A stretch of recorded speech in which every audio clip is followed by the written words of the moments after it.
진짜 내가 이걸로 뭘 할 수도 있겠네? 지갑을 살 수도 있겠네? 뭐 차 할부금도 내고 애기 뭐도 사줄 수 있겠네? 약간 이런 게 있을 때는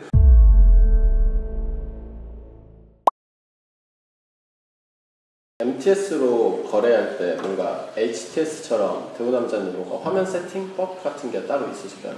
화면 세팅법은 없는데 제가 처음에 촬영을 할 때 한번 말씀드렸던 게 스토캐스틱이라는 보조지표가 있어요.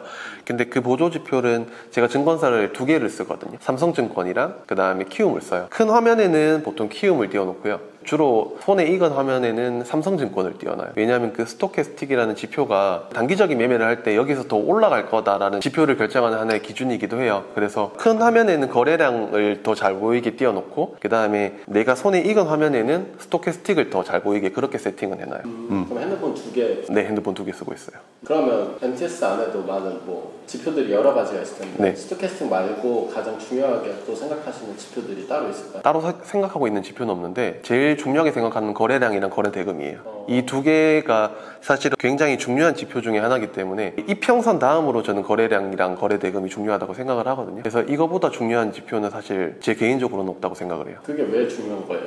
거래량이나 거래대금이나 어떻게 보면 비례하는 거기도 한데 그만큼 시장에 관심이 많다는 거거든요. 시장에 관심이 많은 쪽에 돈이 쏠리게 돼 있고 돈이 쏠린다는 것은 그만큼 변동성을 수반한다는 거기 때문에 반대로 거래량이 없다는 거는 조금만 누군가 팔아도 하락을 깊게 나온다는 걸 의미하고 뭐 예를 들어서 하락을 한다는 거는 그만큼 차익 매물이랑 그 다음에 밑에서 받치는 매물이랑 이런 게 공존하기 때문에 거기에서 내가 실수를 해도 나갈 수 있는 갭이 있어요. 그렇기 때문에 오히려 거래대금이나 거래량이 있는 쪽에서 매매를 하는 편이에요. 거래량이랑 거래대금이 많다는 건 뭐의 기준에서 많다라고 얘기할 수 있는 거예요? 일단은 보통 과거 데이터를 주로 봐요. 예를 들어서 보통 50이 평소에 거래대금이었으면 갑자기 80이나 100 이렇게 확 뛰는 경우가 있거든요. 근데 그럴 때는 시장에 관심이 확 쏠렸다는 거예요. 예를 들어서 어떤 거냐면 TV에서 어떤 맛집이 나왔는데 내가 갈 때는 평소에 맛집이 아니었어요. 맛집이라고 소개되지도 않았고 근데 어떤 TV에 매스컴에 소개가 되면서 갑자기 줄 서는 사람들이 생기기 시작한 거죠. 나는 이 사장님이 망하지 않았으면 이라고 생각을 하고 갔었는데 이제 내가 아니라도 이 가게는 망하지 않겠구나 해서 다른 가게로 옮길 수도 있는 거예요. 그래서 어떻게 보면 주식에도 마찬가지인데 내가 처음에는 이게 굉장히 좋은 기업이라고 생각해서 나갔지만 그 기업 가치가 훼손이 되는 경우나 이런 경우에는 누군가 사줘야지 내가 이 평단에 팔고 나갈 수 있잖아요. 그런 부분이기 때문에 거래량이랑 거래대금을 맛집에 한번 비유를 해봤습니다. 그 MTS로 거래대금, 거래량 보는 팁 같은 건 있어요? 제가 삼성증권을 쓰는 이유가 여기 창에 보면 프로그램이라는 창이 있어요. 그래서 프로그램 매도를 실시간으로 체크를 할 수가 있어요. 근데 제가 잘 모르는 건지도 모르겠는데 키움에는 그게 없는 걸로 알고 있거든요. 이렇게 도표로만 있지 숫자로 실시간으로 나오지는 않는 걸로 알고 있어요.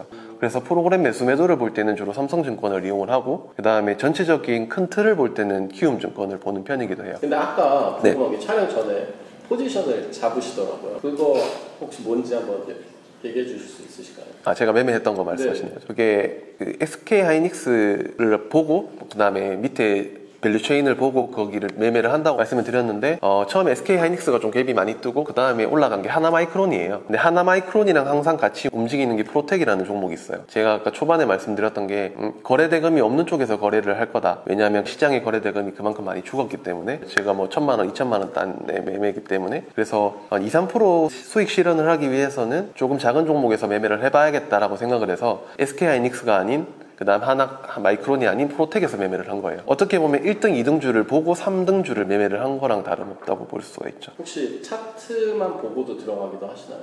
들어가기는 들어가는데 이렇게 생각하시면 돼요. 차트가 좋다 라고 생각하면은 뭐 10%로 들어가고요. 차트가 좋은데 이슈까지 있다 그러면 여기서 10%를 추가. 그 다음에 차트가 조금 하는데 스토캐스틱이라고 말씀을 드린 지표가 또 괜찮다 그러면 30 이렇게 비중을 조금씩 높여가는 건 있는데 차트만 보고 매매하는 건 경우는 있죠. 근데 비중이 크진 않아요. MTS로 보통 차트를 보실 때 대구남자님만의 기준이 있나요? 단기 매매를 할 때는 일단 첫 번째 기준은 정배열이어야 돼요. 그 다음에 제가 보통 핸드폰을 2개 가지고 있는데 2개 다른 화면을 띄워놔요. 하나는 1분봉 아니면 3분봉을 띄워놓고 얘는 1분봉을 띄워놓으면 다른 핸드폰은 3분봉을 띄워놔요. 왜냐하면 그 1분봉에서 보시지 못했던 것들을 3분봉에서 볼 수도 있고 3분봉에서 못 보던 것을 5분봉으로 볼 수도 있어요. 제가 핸드폰을 2개 켜놓은 이유가 이 1분, 3분에서 왔다 갔다 거리면서 실수를 굉장히 많이 했어요. 그래서 핸드폰을 2개에서 내가 한 번에 봐야겠다라는 생각이 들어서 최근에 핸드폰을 공짜폰을 하나 샀고요. 아무래도 핸드폰을 이렇게 쥐어요. 이렇게 쥐고 나서 그래서 1분봉 하나 3분봉 하나 이렇게 띄어놔서 이렇게 봐요. 눈이 두 개니까 하나는 왼쪽 하나는 오른쪽 이렇게 버릴 수도 있죠. 나중에 5분봉 봐야 되면 하나 더 사야겠네. 근데 5분봉은 조금 시간이 텀이 있다 보니까 두 개를 같이 보진 않아요. 연기 매매할 때 정배 열릴 때만 들어간다고 하셨잖아요. 네. 그럼 그 정배 열을 볼 때도 1분봉, 3분봉 기준으로 봤을 때 정배 열을 말씀하시는 거예요? 아니요. 그때 볼 때는 처음에 지표를 보는 거라서 1분봉, 3분봉, 5분봉, 그 다음에 10분봉, 30분봉, 60분봉까지 다 봐요.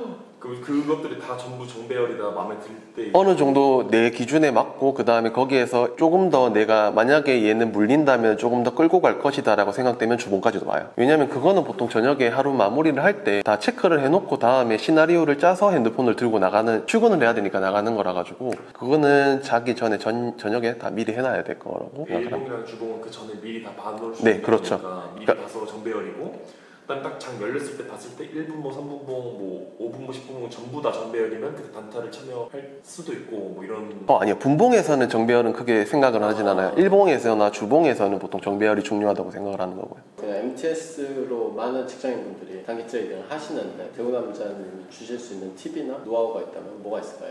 일단은 이게 팁이기도 하고 하나의 조언이기도 한데 전날에 무언가를 해놓지 않으면 다음날에 아까 제가 말씀드렸듯이 비중을 크게 실을 수가 없어요. 그만큼 어떻게 보면 확률이 떨어지는 매매거든요. 저는 전날에 뭐를 다 정리를 해놓고 다음날에 어떻게 할 건지의 시나리오를 다 짜놓고 핸드폰으로 하는 거지 핸드폰으로만 봐서는 사실 한계가 많아요. 그래서 제가 컴퓨터로 뉴스를 보기도 하고 뭐 글을 쓰는 것도 사실 휴대폰보다는 컴퓨터가 편하거든요. 그래서 전날에 시나리오를 짜놓지 않고 나서 다음날에 핸드폰으로 하는 거는 내가 일단 한 수 적고 들어가는 거다. 다른 사람들은 이미 컴퓨터로 다 하고 있거든요. 근데 그 부분을 내가 조금 페널티를 먹고 하는 거기 때문에 비중을 적게 싣던지 아니면은 손절 라인을 확실히 지키던지 이거는 각오를 하셔야 될 것 같아요. 대우남자님의 원칙들이 있을 것 같은데 네. 원칙들에는 뭐가 있어요? 일단 이거는 하나의 매도 원칙에 가까운 건데요. 일단 귀찮으면 팔아요. 귀찮으면 판다는 거는 내가 생각했던 거에 도달을 했다는 의미이기도 해요. 그 다음에 시장에서 굉장히 많이 떠들거나 과열이 되는 경우에는 팔아요. 이거는 어떻게 보면 하나의 광기라고 생각을 해서 다음 종목을 볼 수 있는데도 거기에 머무른다는 거는 사람 많은 곳을 좋아하지 않듯이 너무 거래량이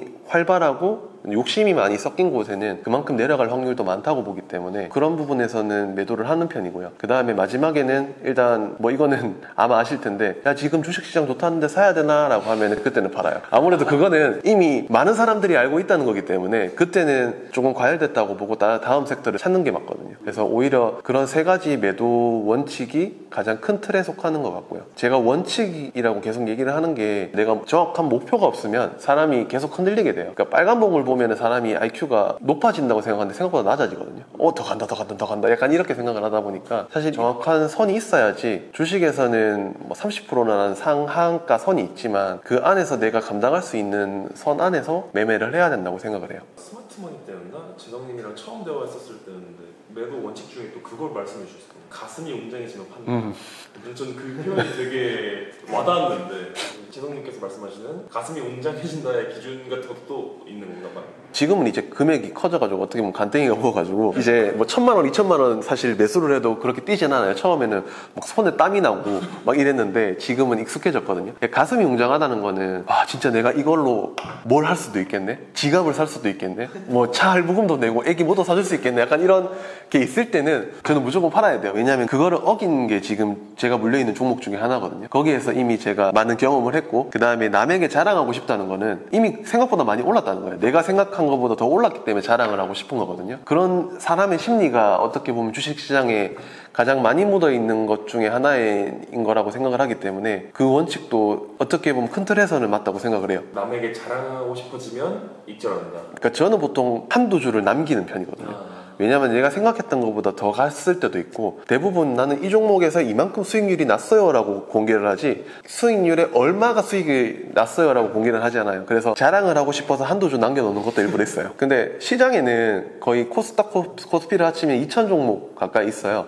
근데 항상 뭐 거기에서 한두 개는 오르는 건 무조건 나올 거고 저는 그거를 찾을 수 있다는 자신감이 아직까지는 있기 때문에 제가 약간 새로 나온 걸 빨리 해보는 걸 좋아해요. 그래서 오히려 그런 부분에서 남들보다 조금 더 장점이 있지 않을까 라고 생각을 해서 욕심이 많은 곳에는 웬만하면 조금 피해 있는 편이에요. 오늘도 좋은 말씀 많이 해주셔서 감사합니다. 네, 마지막으로 감사합니다. 하고 싶은 말씀 있으시면 하셔도 됩니다. 일단은 저에게 굉장히 많은 도움을 요청하시는 분이 계시는데 저는 누구를 도와줄 생각도 입장도 아니기 때문에 굉장히 안타까운 사연을 안 보내주셨으면 좋겠어요. 저도 마음이 아파서 사실 도와드리고 싶지만 제가 뭐 직장도 하고 탱고픽이라는 곳에서 리포트도 쓰고 하나의 인플루언서도 활동을 해서 제가 하는 게 굉장히 많아서 24시간이 굉장히 타이트해요, 생각보다. 그리고 몰래 사진을 찍으셨으면 좀 그냥 인사라도 해주시지. 저 사실 좀 무서워요. 막 몰래 사진 찍어서 잘 보고 갑니다 이런 거는 조금 자제를 부탁드릴게요. 그러면 다음에 또 7월 결산 때 뵐 수 있을까요? 네, 일단은 7월에 휴가도 있고 생각보다 애널리스트 분들이나 이런 기관 분들이 많이 휴가를 가는 걸로 알고 있어요. 그래서 생각보다 거래 대금이 많이 나오지는 않을 거라고 생각을 하거든요. 그래서 잦은 매매보다는 조금 더 스윙으로 가서 한번 좋은 결과를 내보도록 하겠습니다. 안녕.